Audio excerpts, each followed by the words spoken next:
Intense bouts of power cuts will be short-term pain for long-term gain. This is according to Electricity Minister Kgosientsho Ramokgopa.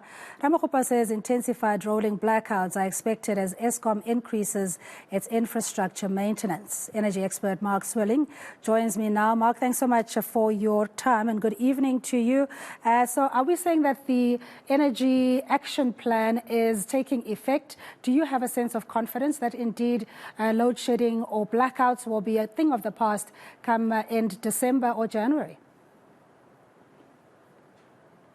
No, I don't think we can expect load shedding to come to an end by December. I think that is far too optimistic. Probably more likely the end of 2024 would be the earliest that we would be able to see the end of load shedding, because that's when, by then, a large amount of renewable energy projects will have come online. And that, together with rooftop solar, is going to be able to reduce demand and increase the level of supply. And that is the core to solving load shedding. So are you saying that this is just, the Minister of Electricity trying to appease society, to give us a false sense of hope that this is temporary pain for long-term gain, or do you think that he's onto something? Well, I think the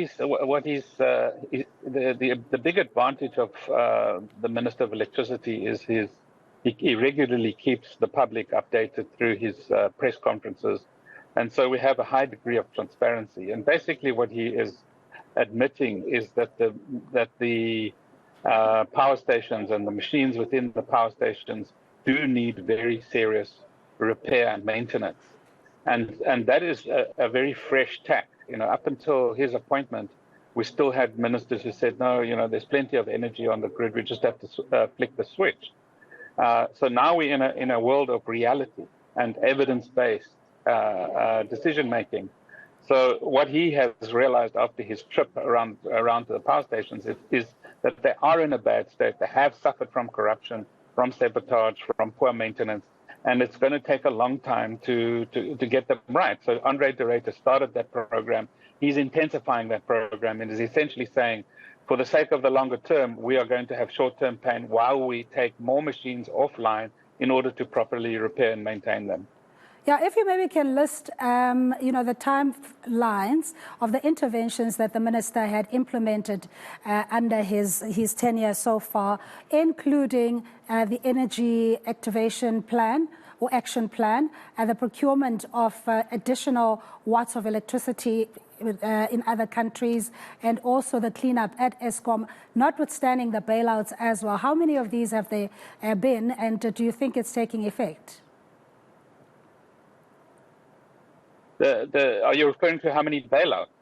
Bailouts and all other interventions to just restore the grid and also ensure energy security.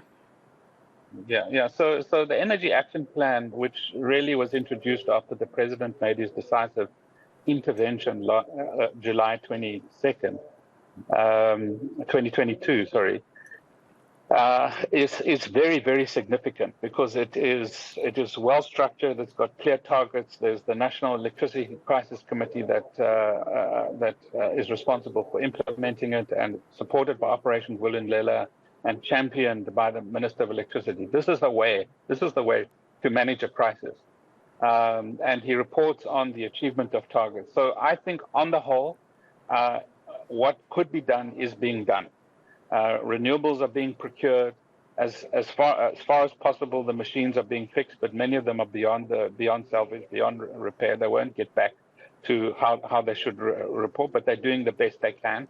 There's emphasis on energy efficiency. There's emphasis on extending and upgrading the grid, which is a blockage to additional renewable energy.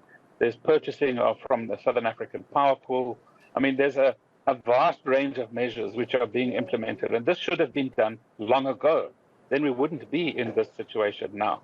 But we're in this situation, and under the circumstances, on the whole, what we are seeing is the right stuff. Yeah, and not to be facetious, Mark, but, many will ask, whenever South Africa is expected to step up to the plate, especially on a global platform. We just recently hosted the BRICS Summit, and there's all sorts of other international conferences that are held in the country. Things seem to work very well. No disruption of the electricity. As a matter of fact, we have so much surplus, you don't even know what to do with it. Why is it then, immediately when the visitors leave, we're back to where we are, especially now, stage 6? Well, I mean, South Africans are perfectly entitled to be completely and utterly fed up. I mean, stage 6 has almost become a norm. So they are investing in batteries and solar panels. They're doing whatever they can to solve their problems themselves. And there's now 4.4 gigawatts of solar rooftops in the country, which is it was less than one in March 2022. So people are taking matters into their own hands and finding their own solutions, and they're pretty fed up. So yes, there is a mismatch between what they see happening, the great claims being made about solving the problems, no load shedding during key moments when maybe there's political intervention to say, listen, let's put on a good show for the visitors. So yeah, there's a fundamental contradiction between the decisions that have been made, which still need to result in significant reductions in load shedding, but at least they've been made. That's the key point. And yes, South Africans find it hard to believe that they've been made and that they will result in change. But what I know is that they are going to make a difference, but not immediately. All right, Mark, we're going to have to leave it there. That is energy analyst Mark Swilling speaking to us about the stage 6 load shedding, and Minister saying that these are short-term pains for long-term gains, and that there is a plan in place that is being implemented, and improvement should be experienced very soon. He couldn't commit, non-committal in what Minister and Minister Gwede Mantashe had also said that by December or January we could see an end to load shedding. That is very unlikely, it seems.